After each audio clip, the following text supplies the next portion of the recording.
Ay. Day. Ala, ang ginagawa mo? Bilinis po naman na. Wala mong labahin. Labahin lahat yan? Opo. Grabe, ang dumi dito eh. Kaya mo ba yan lahat? Opo, kaya ko po yan. Pasensya ka na, ngayon lang ako nakapunta be. Okay lang Nagkasakit po. kasi ako eh. Okay lang po. Kumusta ka na? Okay naman po. Ang saya mo yata ngayon, Day ah. Bakit ang saya mo? Anong good news? Grade 5 na po kasi ako eh. Ah, nilipat ka na sa grade Opo. 5? Bakit? Nakapasa po ako ng grade 4 po. Talaga? Ang bilis naman.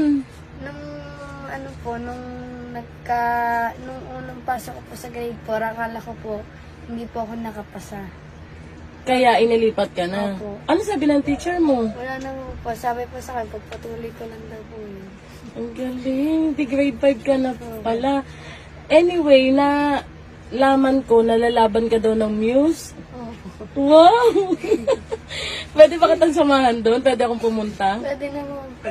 Ang galing ni Diday. Lalaban ng Muse si Diday. Nga pala, Diday, may dala ako sa'yo.